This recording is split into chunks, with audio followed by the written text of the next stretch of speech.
Welcome, everybody, to the Avengenerds podcast, where we talk Marvel, DC, Star Wars, and more. I'm your host, Peyton, and with me is my co-host, Torn. Yo, how's it going? It's going great. So as we tweeted, we're a little off schedule, all right? Halloween, fucked us all. We're here now. So we got a gross amount of news. I don't know what was going on this past week, but just news galore, like an insane amount of news. So much news that we can't get through all the news. So what we're going to start with is, we're going to talk about, it's mostly Marvel news like always, but we're going to talk about Miss Marvel. We're going to talk about some Eternals reviews. Guardians of the Galaxy game reviews. We're going to be talking about... We're going to talk about that Lightyear movie. We're going to talk about James Wan's Trench movie, blah, blah, blah. A stupid amount of stuff. So let's get started with Miss Marvel. There was a leaked image of showing off her new, quote unquote, new powers. And people are both rightfully and maybe a bit unrightfully upset with this. So if you haven't seen the image, basically there's been rumors for a long time now that Marvel Studios are changing Miss Marvel's powers. And I think we've even talked about it a little bit on the podcast in previous episodes, but basically what they're doing is essentially making her a Green Lantern where she creates constructs. And I think people hear that and they automatically assume like she's like literally Green Lantern and she can like just make anything. But in reality, what I think is going on here, and especially based on off the leaked image, it's just her normal powers that she has in the comics. It's just like a construct. She's not going to be making like machine guns out of her hands. You know what I mean? But so it looks like it has that sort of Green Lantern sort of projection look to it. It's like purple and like fractured, almost like that What If poster. Kind of looks like that. But I mean, yeah, it just looks like her powers. It just looks different visually. I'm like I said, I feel like, I'm for the change of her powers, not I don't mind it. I still wanted the ambiguous powers. I wanted them like to be her main set of powers. But we'll see how the powers are in the show. Well, I think it is her main set of powers. It just looks, and I feel like it's purely, people are like being like, well, it's because she's gonna look too similar to Mr. Fantastic and stuff like that. And I'm like, I mean, maybe, but we also have 2 Iron Men. I don't think that's really a big deal for them. What in reality, what I think it actually is budget reasons. Well, 2 things: budget reasons, because she's debuting in a TV show, and while these Disney Plus shows do have big budgets, they still don't look as good as the movies. And Miss Marvel's powers, and this is the second point, stretchy powers have yet to be done truly correctly as far as the visuals go. It looks, I think no matter what you do, it's always going to be in that uncanny valley with when it actually stretches. It's just not going to look legit. And I feel like there's no real getting around that when Mr. Fantastic comes into the MCU, but they're going to actually have a movie with a huge budget behind that, and Miss Marvel doesn't. So with budget and with just stretchy powers sort of being iffy in live action, I think that's where the real change is coming from. So I don't think people should freak out just yet. Now, obviously, this is all speculation. When the show comes out, we still don't know how she gets her powers. They're obviously not doing the Terrigen Inhuman thing, which kind of sucks. But if they want to bring in Miss Marvel this early, they have to change her origin in some way. And they definitely don't want to touch Inhumans with a 10-foot pole after that show, right? So we'll just have to wait and see. Marvel Studios changes a ton of stuff from the comics, and 9 times out of 10, it ends up fine.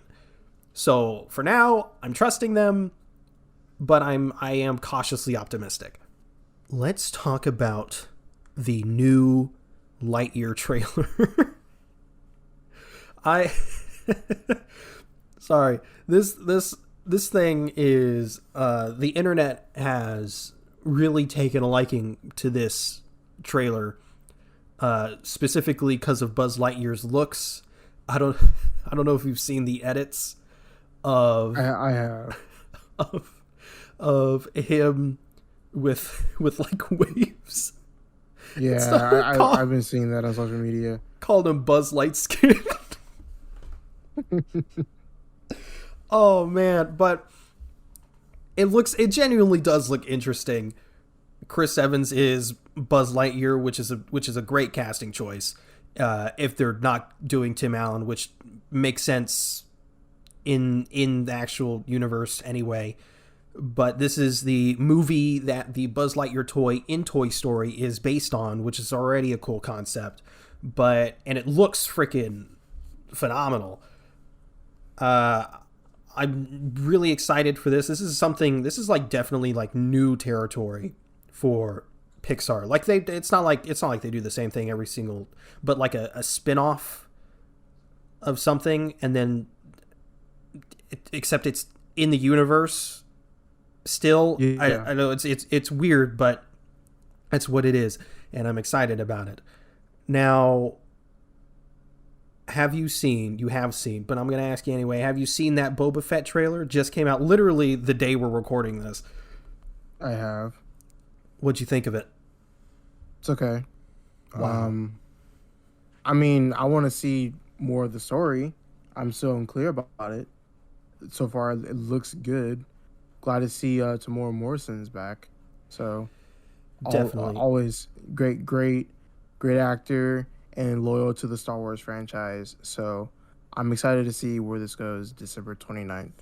Yeah, I completely agree. I didn't see I don't want to say enough, but it's always the same deal for first trailers. Like they give you like a little taste and it's like, I don't know what this is yet, but it looks cool.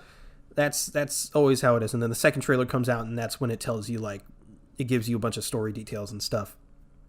Yeah. But yeah, it looks cool. I need to see more of it. I'm going to watch it regardless because it's Star Wars and Boba Fett, but it's definitely exciting. Yeah, December 29th is not that far away, to be honest. Some DC news. Only a couple bits of DC news. First, this is just heartbreaking.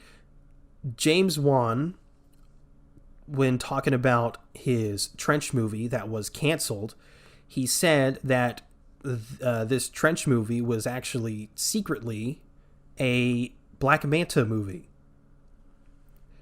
So, yeah, I'm depressed. I can't. Come on. I'm not sure. He said it was a secret Black Manta movie.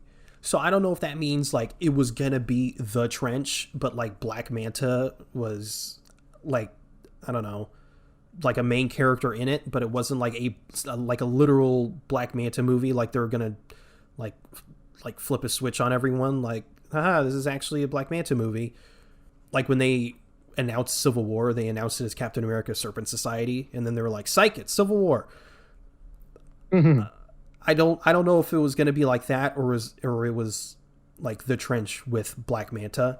Either way, it sucks that we're not getting this, but it also sucks that they weren't transparent with what this was, because then maybe if we knew what this was, audiences or fans would have shown, more excitement towards it, and maybe it could have gone forward. Yeah. I feel like it's just one of those moments. It's like, it sounded like people play themselves, but they kind of did in a way, because it's like, dang, like what if like this had gotten more attention? If it, I mean, like, yeah, like, I mean, like, it's kind of like what you said, like, if it was like transparent that it was a Black Manta movie, then it would have gotten like, success. But now that it's like, dang, like we kind of missed out on like seeing like a Black Manta movie because like of transparency and like not um just following through with it, I guess.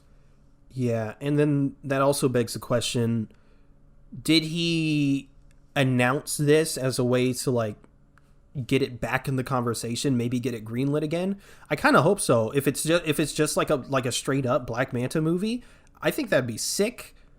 As much as I'm not really a fan of Aquaman, you can do some sick stuff with Black Manta.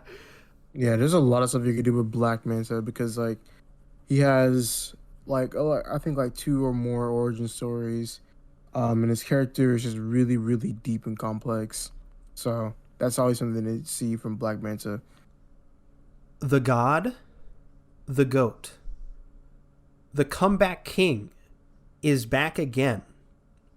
He was already in a DC project before, currently running, called Doom Patrol, and now he's back in the DC universe, the DCEU. And who is that? Who's that person?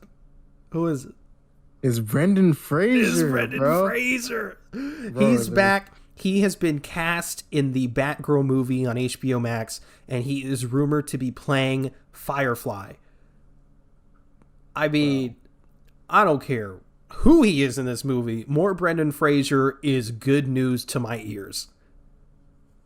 Man deserves all the happiness and all the roles he can get. Return of the King. What I mean, just seeing that man makes me happy. I love that guy. Bro, that man's so wholesome, bro. Oh man. I can't get enough of him. And if you haven't seen Doom Patrol, please do yourself the favor and watch Doom Patrol. We've both been sleeping on that show for way too long.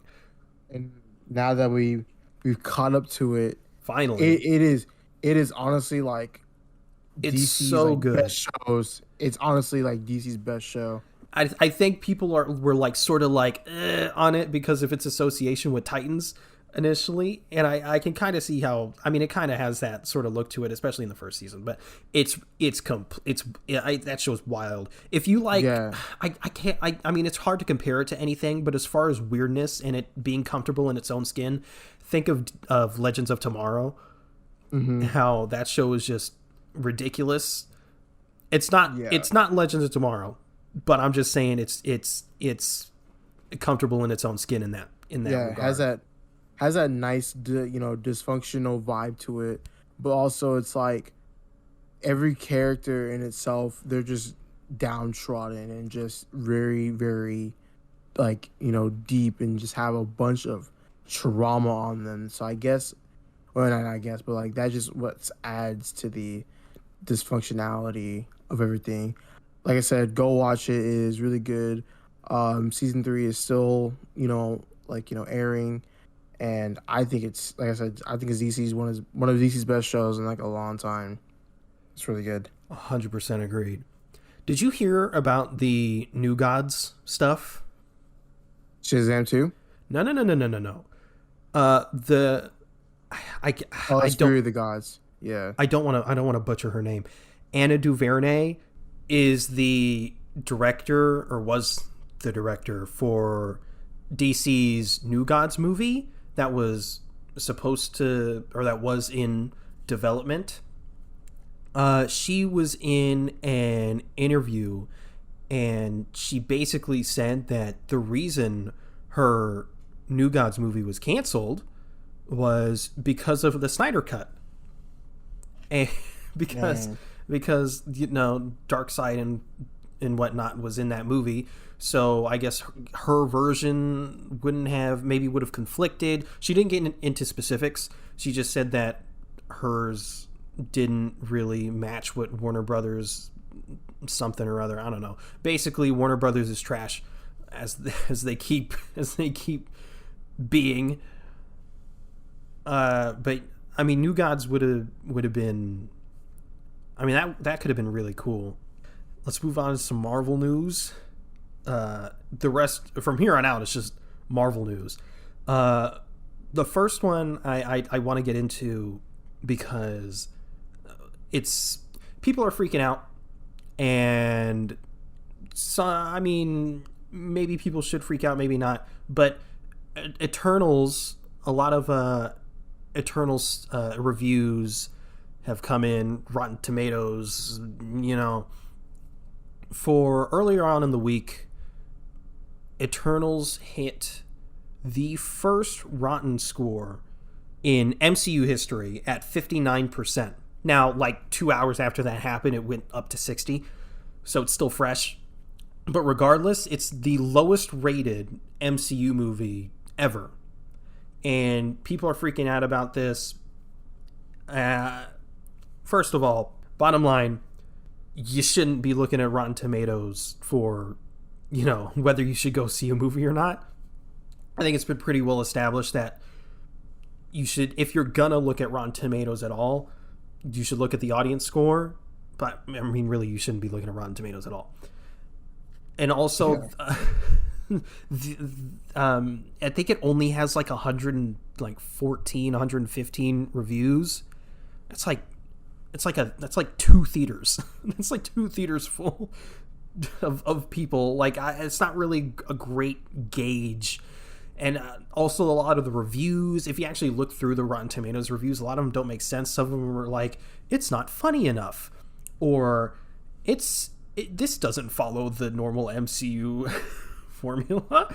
It's like we want the MCU to go into this different direction that it's not cookie cutter that people have been complaining about for years now. And then when it does that, it's like, I don't know if this is, maybe you should stay in your lane. It's like, so like what do you want the MCU to do, Now obviously maybe this score is valid, and when the movie comes out, people aren't really hot on it. But you look at fans and influencers who have gone to see the movie, and the general consensus I've gotten from those people is that the movie is good. It's definitely not like top 5, but it's definitely like top half, and that it certainly doesn't deserve this score.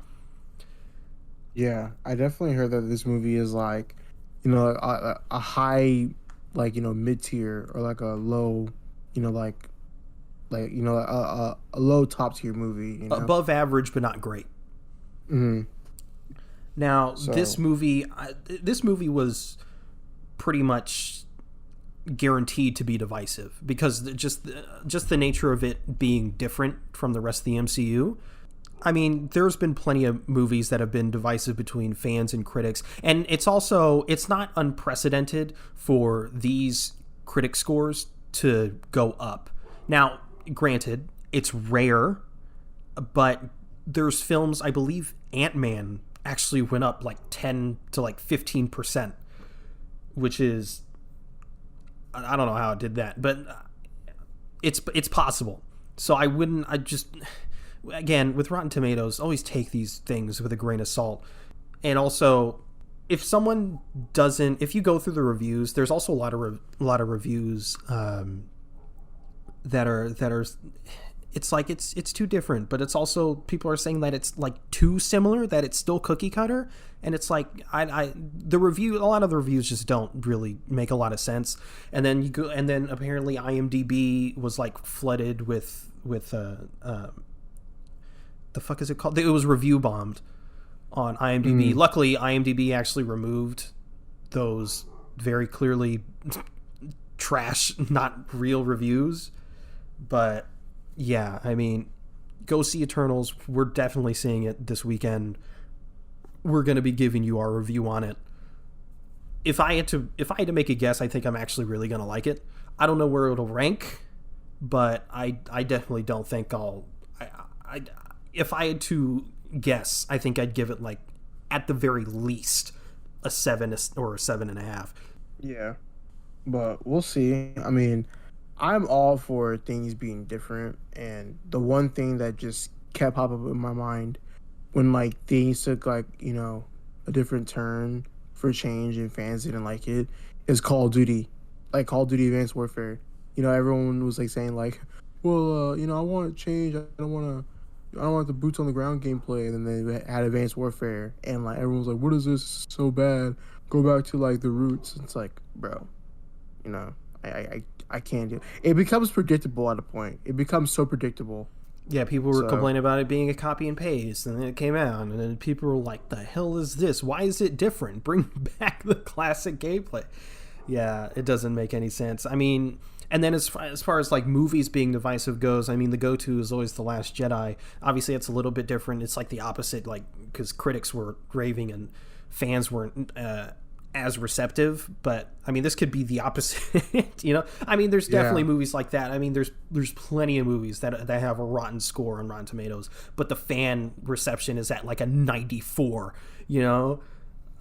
So again, these reviews on Rotten Tomatoes mean nothing. You can get a sort of a general consensus of what maybe to expect, but don't look at the score and be like, oh, I guess I'm going to skip this one. Oh, Marvel has their first flop or whatever. We don't know yet. Make up your own opinion. Go see it. Next piece of news is let's keep going with the reviews. The Guardians of the Galaxy game is out. I think at the time I wrote this down, the game actually wasn't out yet. But the game's out, and if you did know, it was made by I don't think it's the same studio, but it's the same I guess parent company as the Avengers game, which people are not big fans of. And so when this was announced, I was not very receptive to it. And I was like, I think I even talked about it last week. I was like, I should be excited about this, but I'm not. I'm not one of those people that complained like, they don't look like the MCU characters. Shut up. I thought they looked fine. But as far as like the gameplay went, and I mean, they didn't really show much of the story, but I wasn't really intrigued by any of that either. I wasn't excited pretty much at all. But now that the game's out and the reviews are out, people are loving this game to like everyone's surprise. People are like, wait a minute, this game's actually good. And I've seen some like clips from the game, and it looks good. like fans and actual players are doing a better job marketing this game than they were, That's true. I might get it today, to be honest. I think I'm gonna wait until Christmas. Either ask someone for it, or I'll wait till it's like on a Christmas sale. Nah, you're getting it today. Oh, okay. Tom Holland teased. What about him? A scene in No Way Home with himself, Marissa Tomei, Jon Favreau, and a mystery fourth character. And he said, quote, "It's 4 people sitting at a table having a conversation about what it's like being a superhero. It was amazing." Now, people's automatic assumption is, oh, well, it's Tobey Maguire, right? It's Tobey Maguire. I mean, they're all, or maybe it's Andrew Garfield's included, and he's just terrible at numbers. Imagine them all sitting at a table with hot Aunt May and Happy, and they're all like having just a chill conversation. I can't wait to see that. Like, people are like, oh, like Andrew, Toby, Tom, like fighting together or whatever. I just want to see them talk for 15 minutes. I'd love to see that. But apparently he teased the scene, and is it being like this incredible scene. I mean, you said mystery character. What if and people are jumping to Tobey Maguire, but what if it's Matt Murdock? Oh, that's a good one. Because I feel like there's a chance that he has to, or not has to, but I feel like there's a chance that he'd reveal himself like Peter's like, why are you helping me? Like, there's like nothing in my favor, and he's like, well, I understand what it's like to be a superhero, young man. He doesn't talk like that. This is not my impression of Charlie Cox's Daredevil. I don't know why I chose his voice. But yeah, what if he reveals himself, and then just in this little circle, and then they have a little conversation about what it's like to be a hero. I think that'd be sick. Yeah, that'd be cool. Along Uh, with some No Way Home stuff. Uh, Big Screen Leaks on Twitter confirmed that there's only going to be 5 villains in No Way Home, not including Rhino. Rhino was rumored for a while, but he's confirmed to not be in it. But he is mentioned. Apparently, they make fun of him, which I think is kind of funny. They make fun of him apparently, and this wasn't. Apparently, this was always the case, but a big decision was they didn't want there to be 2 Sinister Sixes because they didn't want to have this multiversal Sinister Six and then an actual like MCU, like Tom Holland's own Sinister Six, because this whole Sinister Six is made up out of multiversal villains. And it'd be kind of lame yeah. if Tom Holland's Sinister Six is other people's villains. So, and people are mad about this. They're like, "Oh, what are they? The Sinister Five?" It's like, well, no, they're not. They're not anything. They're just 5 villains. You know. This was the right decision, especially, and not including Rhino was also the right decision because, like all these characters, all these villains are supposed to have emotional weight to them for the other Spider-Men, and Rhino is just, I mean, he's a joke, you know. So, more No Way Home news from Empire Magazine. That Empire Magazine issue came out, and it had new pics of Doc Ock. It had Doc Ock holding up Tom Holland's Peter Parker in the Iron Spider suit with the legs or whatever.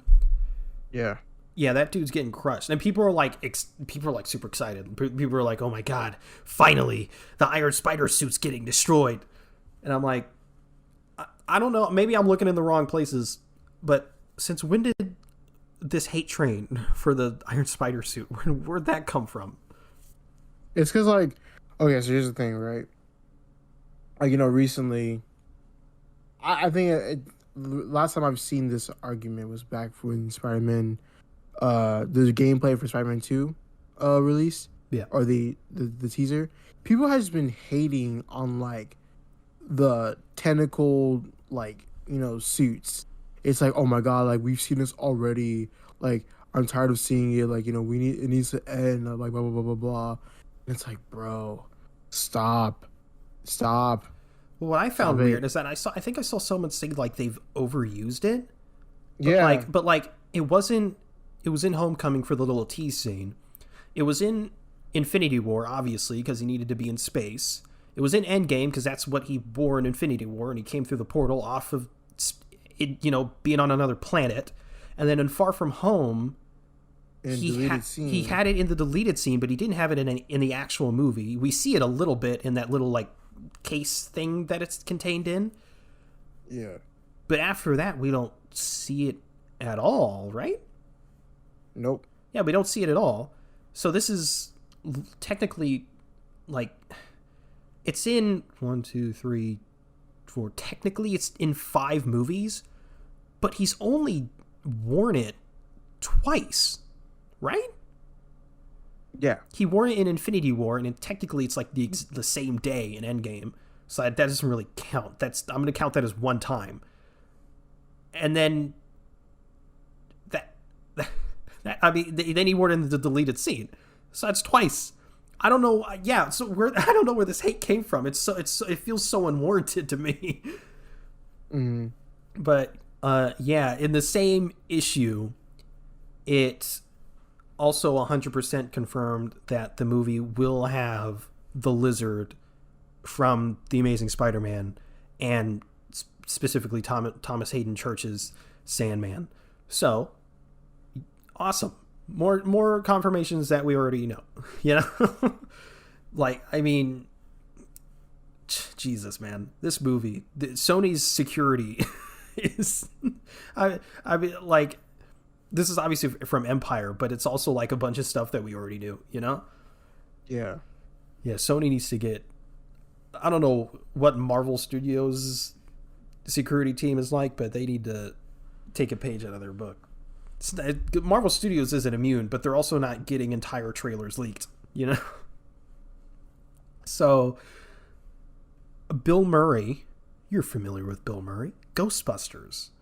Yep. Wes Anderson movies, confirms his involvement in Ant-Man and the Wasp: Quantumania. He said, quote, recently I filmed a Marvel movie. I'm probably not allowed to tell you this, but who cares? Many people. Oh my God.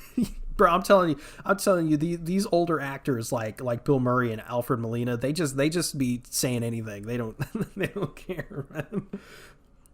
Especially if they're already like in it filming, But he said, many people there were surprised that I would decide to join such a project, because Bill Murray is like, he's really picky with his stuff, and like he didn't want to do Ghostbusters 2.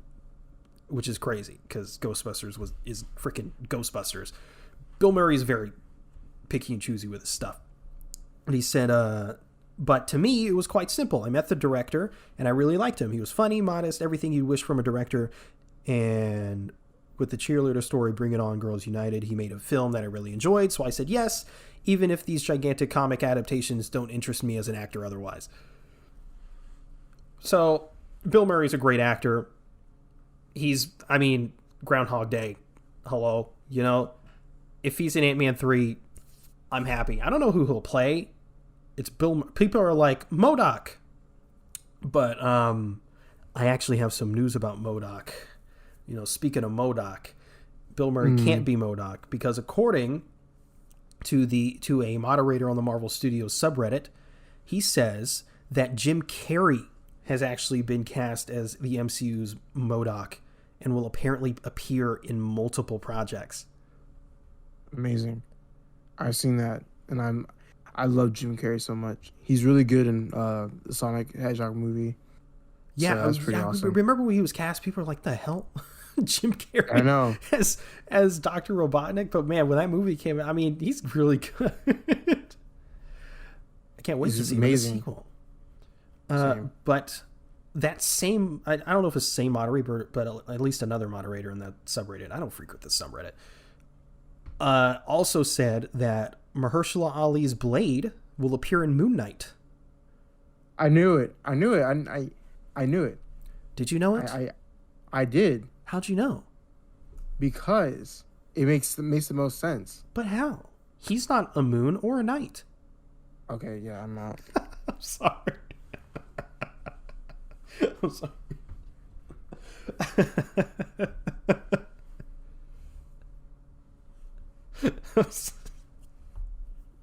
Get on to the next piece of news, please. No, how does it make sense? No, please explain. No, explain. Stop talking.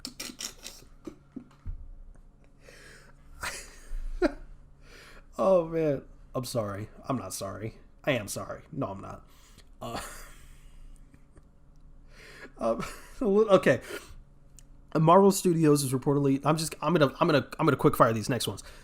Marvel Studios is reportedly developing a Thunderbolts movie with production expected to begin in 2023. That's from Geeks Worldwide. Also from Geeks Worldwide, the Shang-Chi sequel has already been greenlit and is reportedly starting production in 2023. The Okoye solo series is reportedly starting production in 2023. Also, lots of stuff happening in 2023, apparently. What do you think about those three things? I'm excited for the Thunderbolts movie. I'm excited I'm excited for all these projects. The Okoye series, I didn't know that was gonna, be. I heard rumors about it, but I didn't think they were gonna go through with it. Yeah, I'm not sure what they're gonna do with that series. Okoye is cool. I'm happy. Yeah. But I don't know what direction they're going in. Okoye, next Black Panther, question mark? Hope not. Wow. What are you, a Shuri stan? Yes. Oh, hell no. Hell no. You know what? I don't know if I want to do that. I'm going to call up Joel. See if he wants to do Marvel Studios. This is very exciting for me personally. This Marvel Studios is, quote, working on new MCU one-shots, according to Marvel Studios co-president Luis D'Esposito. He said, quote, it's just finding the time, and I have a couple earmarks that I want to do. Now, if anyone doesn't know what the Marvel one-shots are, go watch the Marvel one-shots. if you've seen, they really promoted the All Hail the King one shot prior to Shang-Chi's release because it has some connection there. I love the one shots, especially All Hail the King. That's actually one of my favorite pieces in the MCU, to be honest with you. And it's just a one shot. There was an Agent Carter one. There was one with Agent Coulson. There was one with Sitwell. Screw that guy. The one shots were really, really interesting and fun. And I've always wanted them to do more, and they just haven't. I think since All Hail the King. I could be wrong about that. But I'm pretty sure since All Hail the King, they haven't done any. And the fact that they're looking to do more is incredibly exciting to me. I'm excited for those too, because like I always wonder. I was like, what happened to the one shots? Like, did they just like discontinue them, or like, why did they start doing it? But like, I'm glad that they're doing them again, and I feel like they should also do one shots in like the like what if animation style, Yeah, that would because be a lot. It'd be cool. I liked What If, but I'd love to see more canonical animated stuff that's actually, tied directly into the main timeline. Like Star Wars. I'd love to see them pull a Star Wars and have their own like Clone Wars and whatnot. I don't know what that show would be, but two more pieces of news and then we'll get onto the topic. I didn't fucking mention the topic at the top of the show, I don't think. Well, no, it doesn't matter. Well, you saw the title. Okay. You saw the title. We're talking about our top 5 least favorite Marvel movies, non-MCU. But Kevin Feige believes, this is reassuring, especially coming from Kevin Feige. He said he believes that Sony and Marvel Studios will continue working together post Spider-Man No Way Home. He said, quote, I don't anticipate that we'll go through that emotional roller coaster, or that we will have to have the fans go through that emotional roller coaster again. Thank you, Lord Kevin, for this reassurance. Yes. They've been sort of, we talked about it, Spider-Man's future based off Tom Holland's previous comments in another podcast. And it was sort of like putting his future, not Tom Holland's future. It's pretty clear that he's going to continue on being Spider-Man, but his future in the MCU specifically. And if Kevin Feige is saying like, yeah, we're good, then I'm good, So last piece of news, and then we'll get on to the topic. Skydance New Media, in partnership with Marvel Entertainment, is developing a narrative-driven blockbuster action-adventure game with Amy Hennig at the helm. And if you don't know who Amy Hennig is, she is the creator and creative director of the first 3 Uncharted games, which are, if you ever played Uncharted, magnificent, great games, especially those first 3. I mean 4 is great too, but and it's going to be featuring a completely original story and take on the Marvel Universe. Marvel, ever since, they've been making games for a while, but it's like ever since Spider-Man PS4 was a hit, they were like, oh shoot, games, just more games. They just started pushing all these games out. So the fact that we're getting a Marvel game from the woman behind Uncharted, hell yeah, take my money. If it's in Uncharted in the Uncharted style, hell yeah, take my money. My question is, I don't know if it's going to be based off a group or a singular character. My hope, I would love a Captain America game. I would also love a Daredevil game. Like I'm thinking of like characters that would work in an Uncharted style, Yeah. And I feel like you can't really do an Uncharted type with the Avengers or whatever. But for like a grounded character, like a Daredevil or a Captain America or a Hawkeye, I think that style would work perfectly. So I'm super excited for this. Dude, I'm so excited. I'm cheesing right now, if you can tell. I can't tell. Cheese more. Oh. She's more audibly. I'm just kidding.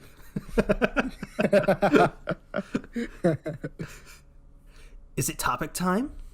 It is. It's topic time. Let's get into the topic. So today's topic is our top 5, or I guess bottom 5 technically, bottom 5 Marvel movies that are not the MCU. Because everyone talks about the MCU all the time. We just talked about the MCU for like 30 minutes straight. It's time for some non-MCU content. And then next week we'll get into more MCU content with the Eternals. And then the week after that we're going to get into more MCU content with Disney Plus Day. That's a thing? Yeah, Disney Plus Day. I assume depending on how much news we're going to get for Disney Plus Day, it's either going to be a DC fandom type day where the whole like just the topic for the entire podcast is just Disney Plus Day, or they drop like a couple trailers and a couple announcements and then we'll do a topic. Okay. But yeah, they're doing a Disney Plus Day. I assume we're going to get like a Ms. Marvel trailer, ideally a She-Hulk, maybe even a Moon Knight trailer, but we'll have to see. And hopefully a couple new announcements that we'll get. But yeah, let's do this topic. So yeah, our top 5 worst non-MCU Marvel movies. Why don't you go first? All right, number 5, it is Fantastic from 2015. Oh my God, the movie is fucking horrible. No, that's like the best one. Bro, that movie is just ass cheeks. I don't know what they were doing with that movie. I don't, dude. If I could sue somebody, I would sue them because I need that hour back. Like, the movie's just so bad. It had all these and then they had this one time lapse scene of them making the machine for them to go into space. It's just what the fuck is that? I swear, dude. It's just so bad. The one thing that I sort of liked was the design, not the character, but the design of Doctor Doom. That looks nice to me. Other than that, the movie is just straight ass cheese, and I envy people who haven't seen that movie because I wish I didn't see that movie. The movie's horrible. Yeah, I'm gonna have to agree because it's also my last one. It's the worst thing I have ever seen. That might be a little bit of an exaggeration, but man, is it bad. Just the very obvious in between reshoots where you could see Sue Storm's wig. The hair is bad. As far as Doctor Doom's design, I think he looks cool if he was a different character. But I think for Doom, I'm I don't know about this. But yeah, and the movie also falls into the trap where it's these people, especially in the beginning of the movie, are supposed to be kids. But I'm man, you look like 35. Isn't he at a science fair? And he's there with his whatever, and then all the kids around him look like they're 12. Yeah, wild. Who thought that was a good idea? Freaking yeah, I think Miles Teller's 30, in his 30s. Ridiculous. And Michael B. Jordan was I think he was just hitting 30, if not already 30 as well. What a waste of my life. Exactly. I need that back, bro. If I could remember, dude, it's just so bad. This is the movie that Michael B. Jordan was I think I can do better than this. He's oh yeah, he can do better. Because he had a baby. I don't know why. This is probably just a me thing, but Michael B. Jordan doesn't even look like Michael B. Jordan to me in this movie. It's like he grew a little bit of a goatee and he grew out longer hair and he's a different human being to me.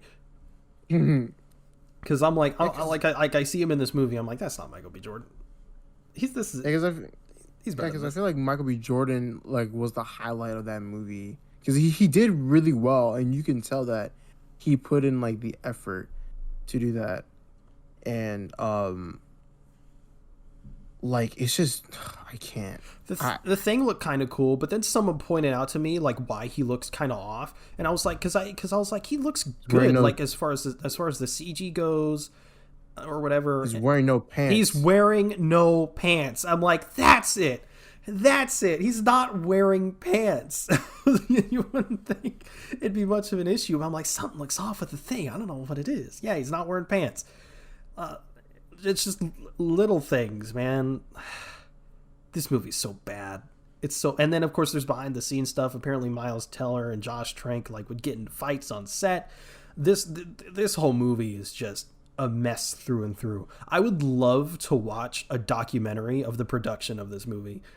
You know what I mean? I would love to see the behind the scenes, like the real behind the scenes of this movie.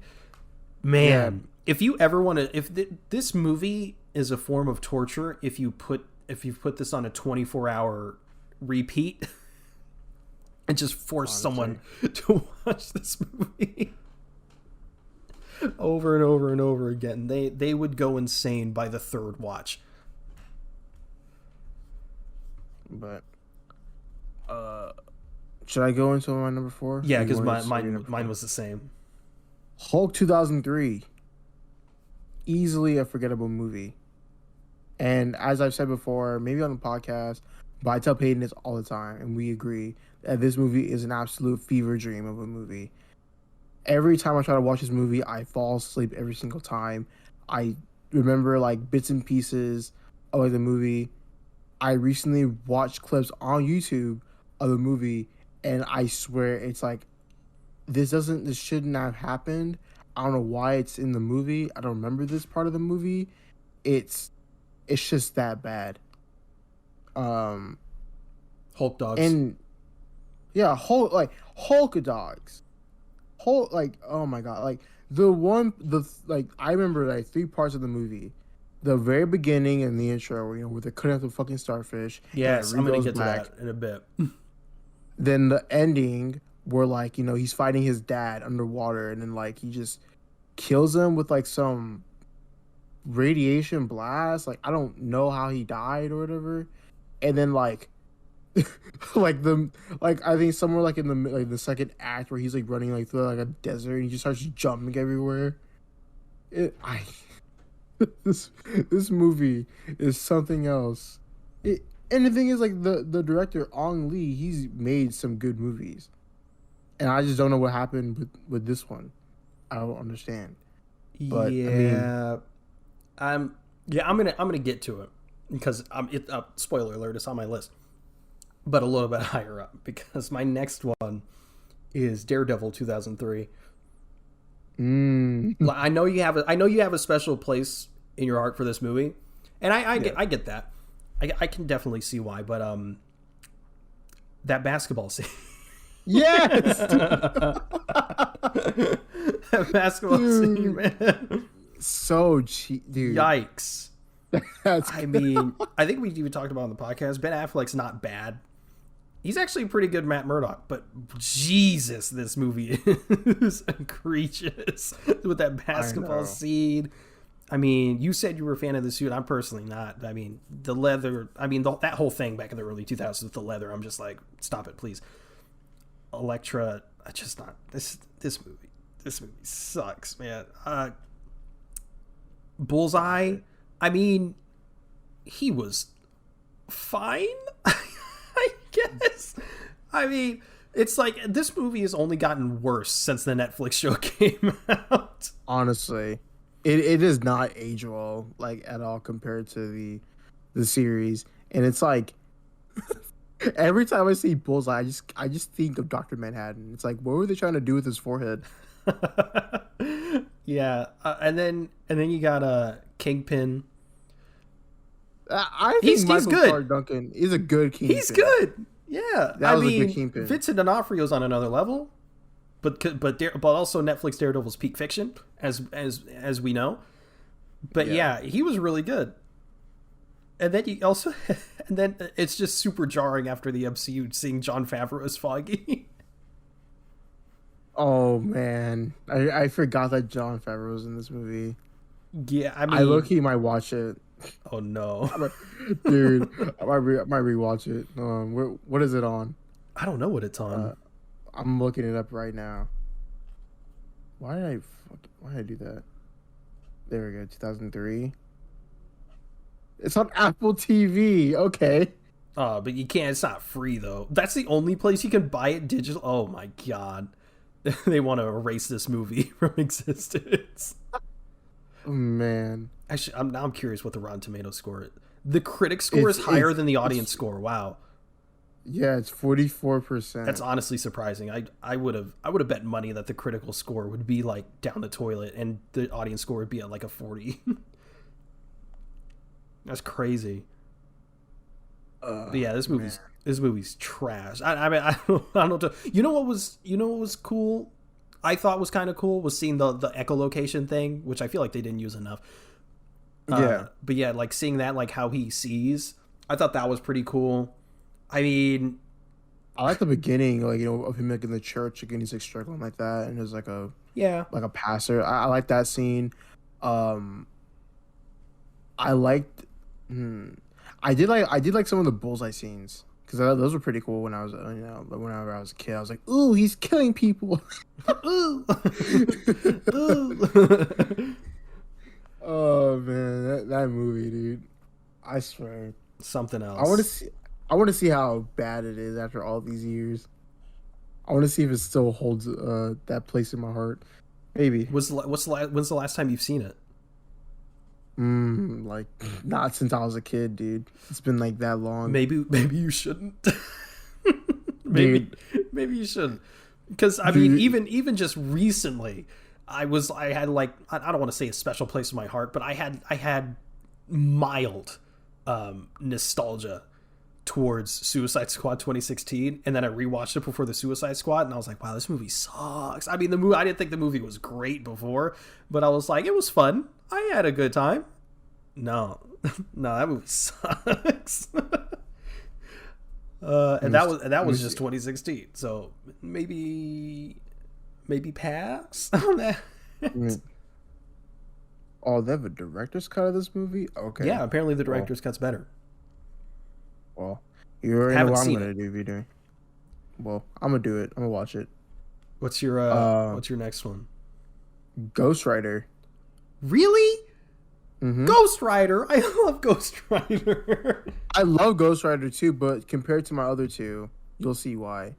I recently watched this movie because it was on HBO Max along with Spirit. I haven't rewatched Spirit of Vengeance yet, but when I rewatched this first Ghost Rider, I was like, man, like honestly, like the movie got better for me.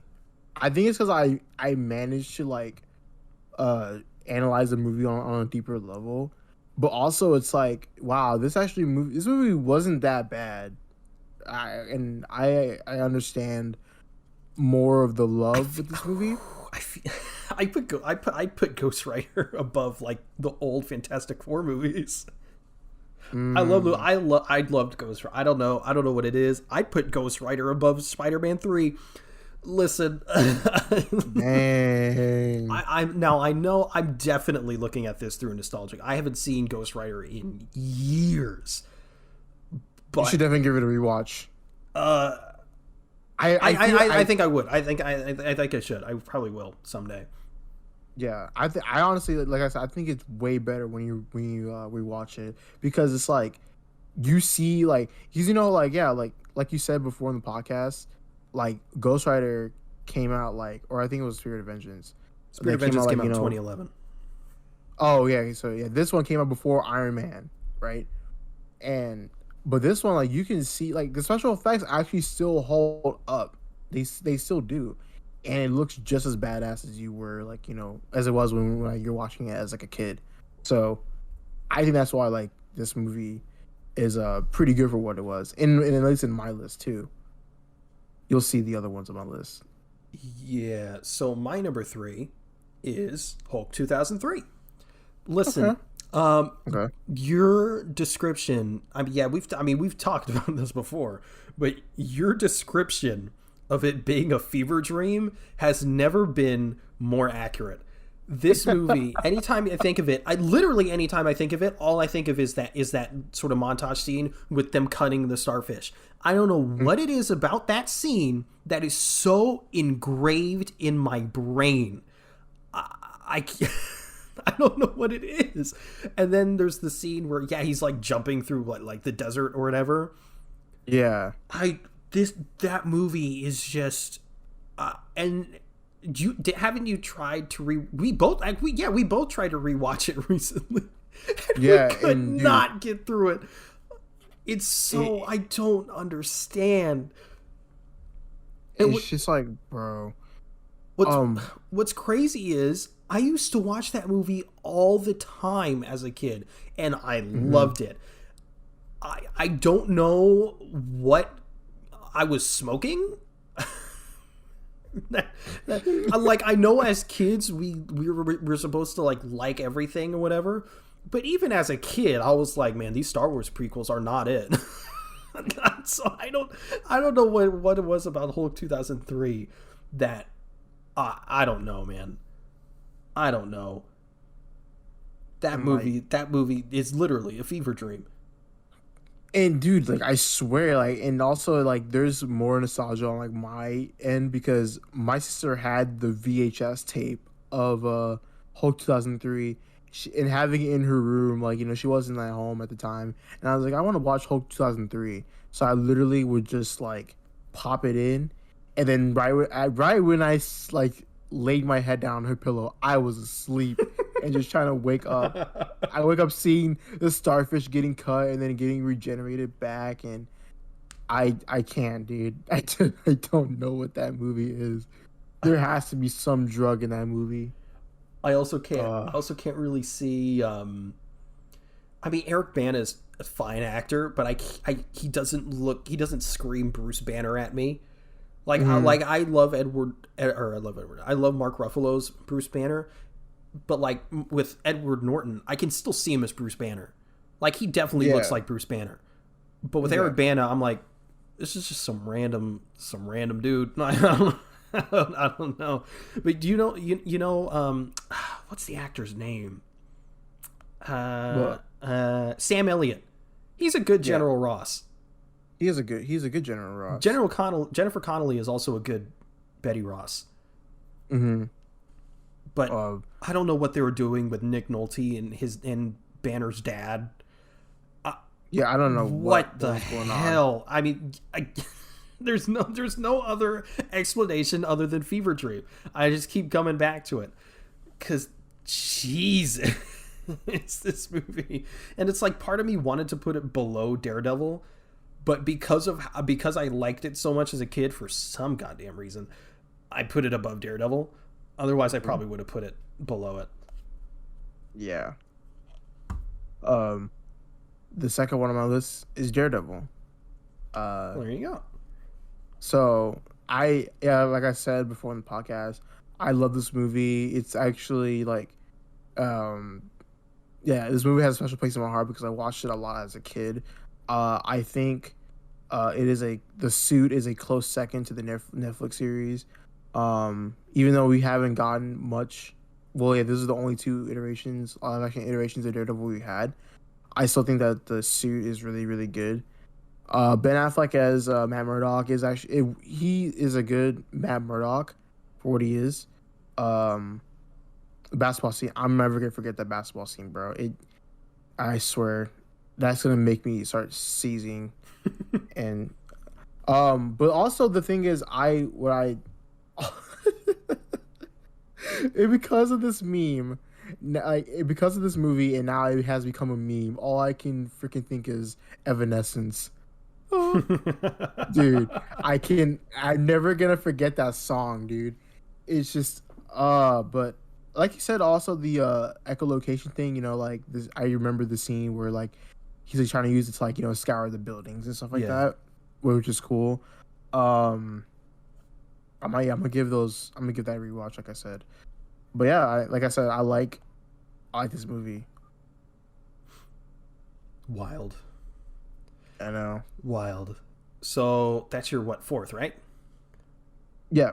Yeah, so my number 4 is, I can't tell if this might be an unpopular opinion or not. I think people think this movie is fine, but okay. Well, mine is X-Men Dark Phoenix. I think it's just called Dark Phoenix, actually, but Dark Phoenix. See, I didn't even think about putting the X-Men movies on there. I didn't think about those. because they're so forgettable. No. Well, kind of. Dark Phoenix is, I mean, way to just go out on a whimper, man. You had all this hindsight with The Last Stand, and just trash. I know they had to like change the entire third act because it was too similar to Captain Marvel. Honestly, you should have said screw it and just stuck with your guns, because maybe you did it better than Captain Marvel. I mean, Captain Marvel wasn't received that great. Maybe people would have been more receptive to this one. People would have been like, man, maybe you should have done what Dark Phoenix did. Mm-hmm. But nah. I mean, honestly, the train bit was cool, I guess. Like, there was, I don't, it's just forget. Also, there were some scenes that were just laughable. Also, like, I think it was Cyclops. He drops this like random F-bomb that like had like no weight to it. It was borderline cringe. And the part that was hilarious. Have you seen Dark Phoenix? I have, yeah. Okay, so like the part that was just hilarious. You might know where I'm going with this. is when Jean makes Charles walk up the stairs.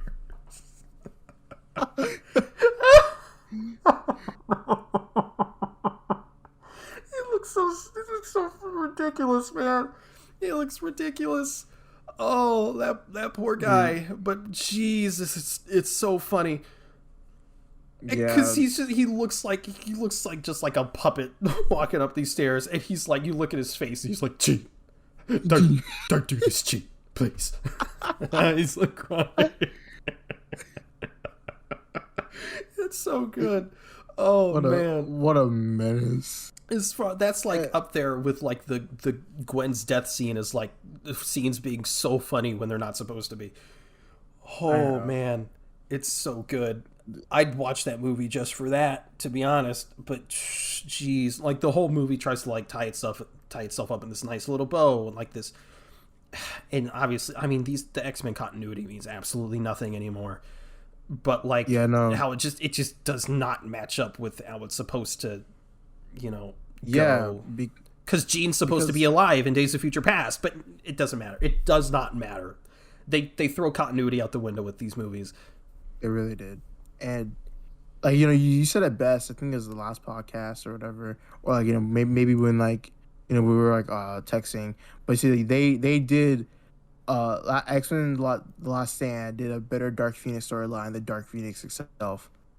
And even like when I saw like or heard things about the movie, is that like she like acquires like the Dark Phoenix, or like she like has knowledge of it, but when she like has it in like Apocalypse or some shit like that. Yeah, she gains it by like absorbing this energy from space.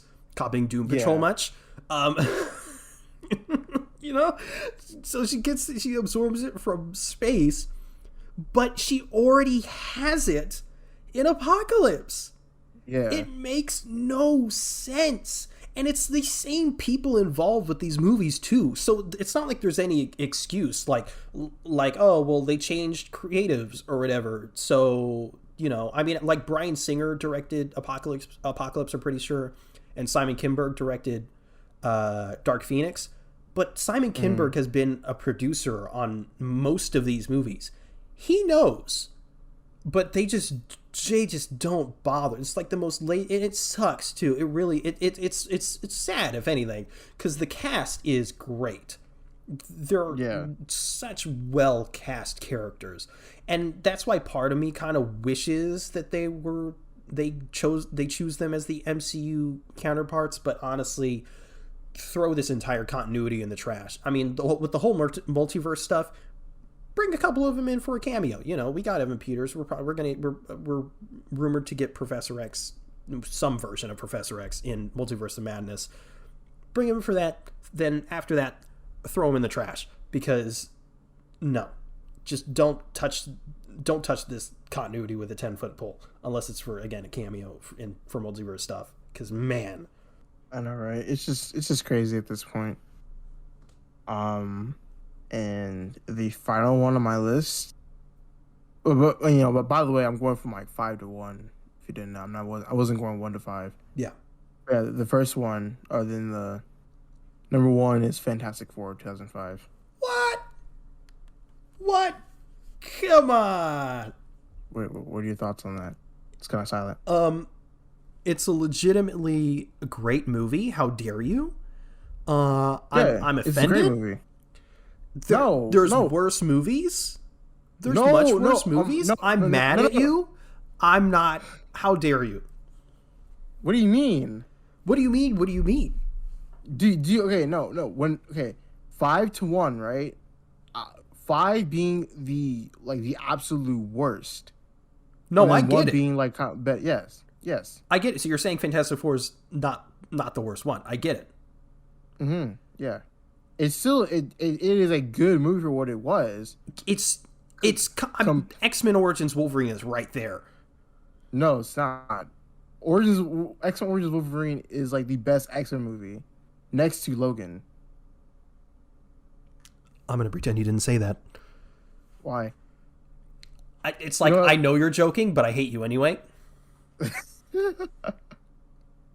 Fantastic Four 2005 is better than the Wolverine.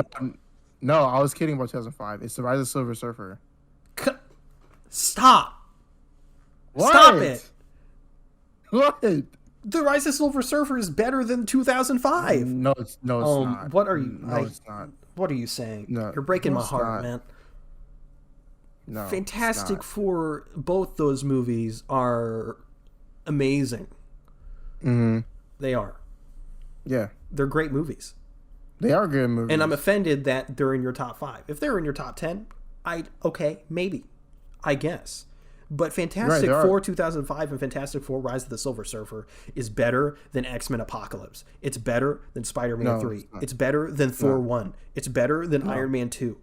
It's better than both Venom movies. No. Yes. Stop. It is. Stop.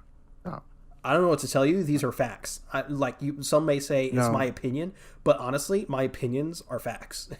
That's just the world we live in. These movies aren't bad, but for it being a non-MCU movie, and for it being a Fox thing, they're pretty bad. No, they're not. Right? They are. No. Nothing about these movies are bad except maybe the special effects, but it was the mid 2000s. Yeah. I can't believe you've done this. They're bad, bro. No, they're not. Trust me. No, they're not. They are. I've rewatched them recently. They're great. Really? Yes. Have you? What's the last time you've seen them? Not since I was a kid, dude. Bro, rewatch them. I'm telling you, rewatch it. Screw Daredevil. Rewatch the Fantastic Four movies, except 2015. I don't know why I don't know why I put 2015 on my solo on my list. But I mean, shut up. Bro, shut up. Not making me want to redo my list. No, shut up. That is the worst one. Please. No, I'm not. No, you go now. I don't want to say anything. Stop playing with me, man. Stop playing. No, you go. You go first. What's your number 1? Please. What's your number 1? I don't know. This is probably. No, you're gonna be mad at me. What is it? It's the worst Marvel movie in recent memory. Venom 2018. God, I can't deal with this anymore. I'm tired of this slander. It's trash. I don't know what to tell you. Oh, shut up, dude. It's so bad.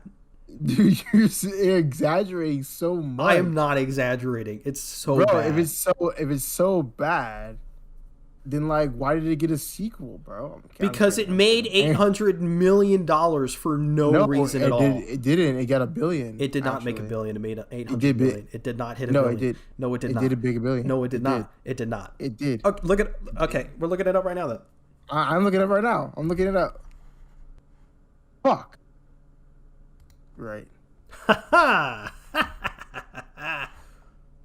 So 50 more million off to make 900 million. So yeah, ridiculous, completely unwarranted, and because this movie is bad. Listen, I know I talked about in the beginning how Rotten Tomatoes is trash, blah blah blah blah blah, but critics were right. I'm sorry. Horrible movie. Listen, here's the thing. We talked about this in a little bit in our Venom 2 review, which I thought was better. I'm not huge. I like the idea of Tom Hardy's casting as Eddie Brock. I'm not sure how much I'm huge on his characterization. I've warmed up to Venom's characterization a bit, not a ton. I'm still not huge on it. I think they improved on it in Let There Be Carnage, but there's just some stuff in this movie that is just borderline cringe, man. Like the whole like turd floating in the wind. Come on. I mean, laughable dialogue. The funniest part in that movie is when Venom calls Eddie a pussy. Pussy. That was good. That's the only part of the movie I can think of that even remotely stood out to me as good. It didn't have a second act. It was just first act and then third act. Like it was like origin and then we're in the final battle. The villain was trash. I mean, yeah. Riot. I mean, he had an okay design, I guess, but then you make him like dark gray and he just is, no pun intended, synonymous with Venom. It's not good. There's nothing about this movie besides the pussy thing that that like, you know, that I am collecting Blu-rays, right? In all these movies physically. I still haven't bought Venom. You should. No. I probably will if they do like a Venom 2 Venom combo thing. I'll probably do that. But yeah, no. I don't want it. I'll get it eventually, just for completionist's sake. But I've had ample opportunity to get that, and I just, every time, I even if I see it on sale, I'm like, I don't, no thank you, I'm good. I'll pass. No, dude. It's probably the best Sony movie since Spider-Man 2. Actually, no, since Spider-Man 1, actually. Okay. This is a great way for people to not take you seriously. Yes, I troll a lot, guys. He trolls a lot. Hopefully he's a massive troll. Hopefully y'all seem to know what I'm trolling. But yeah, I mean, he once told me The Amazing Spider-Man 2 was the best Marvel movie. Well, it's one of them. It's better than Spider-Man 2. You gotta stop. You gotta stop. But I mean, is that it? No, it's not it. Because I have some honorable mentions. Oh, okay. I'm not gonna go into detail. I'm just gonna go through a few. After Venom would be X-Men Origins Wolverine. Honestly, after this top 5. After this top 5, it gets into, this is a bad movie, but I like it territory. Mm-hmm. So yeah, like X-Men Origins Wolverine, then The Incredible Hulk, and then Venom Let There Be Carnage. I might put that under The Incredible Hulk now that I think about it. I don't know though. Yeah. But yeah. My honorable mention for me would have to be God, I keep forgetting the movie. I don't know. I was going somewhere with this. Oh yeah, I forgot. It's dude. What? Why? I can't. Who's in it? It's. Hold on. Oh yeah. Oh yeah. Okay. Days of Future Past. God, the movie's so bad. The movie does not make sense whatsoever. Man, you're double, triple, quadrupling down on this bit. No, okay. I don't have. And now I'm kind of mad because I was going to turn it around and do it to you, but now I can't. Son of a bitch. I don't have any honorable mentions. Jeez. I mean, I guess I would say like some of the X-Men movies like Dark Phoenix and The Wolverine. Wolverine. Yeah, The Wolverine. No. Oh yeah, I forgot about that movie. Exactly. Yeah, I forgot about that exactly. movie. Yeah. It's so forgettable to me. I forgot about it. They missed opportunity for them to actually use the suit in live action. God, I'm so mad about that. Oh man, I'm so mad about that. Who wouldn't be mad about that? To be honest. Facts. Is that the show? That is. Oh yeah, you're right. Yeah, you're doing the outro. Hold on. Yeah. I was like, oh shit. Okay. Silence. Like, wait a minute. Yeah, I was like, wait a minute. I'm like, what's going on? All right, guys. Thank you for listening to the Avengers podcast. What the fuck is wrong with you? We usually don't record this late. I'm getting slap happy. Go, please go. Okay. Cut that shit out, dude. What the fuck is wrong with you? I'm not cutting it out. All right, guys. Thank you for listening to the. Shut up! Shut up! Stop talking. For the third time, thank you for listening to the Avengers podcast. If you want to follow us, we're at Avengenerds on Twitter. That's Avenge nerds, all one word. If you want to follow either one of us, you can reach me at Torrentino. Where can they reach you? They can reach me at itszenith_ on Twitter or youtube.com/itszenith. Sounds good. We have a Discord if you'd like to join the conversation there. Those will be linked in the show notes. You can also check out our link tree for any additional links you may be interested in. You can also review the show in the app on Apple Podcasts. If you could leave 5 stars and review, it would really help us out. Thanks again for listening to the Avengers podcast. We'll see you next week. Later. I think Avengers Endgame might be the worst movie, but that's not MCU, so I think I'd have to go with Logan. Oh, for the worst. Yeah. I don't think it's Logan. I think it's Into the Spider-Verse. You son of a bitch. Gotcha.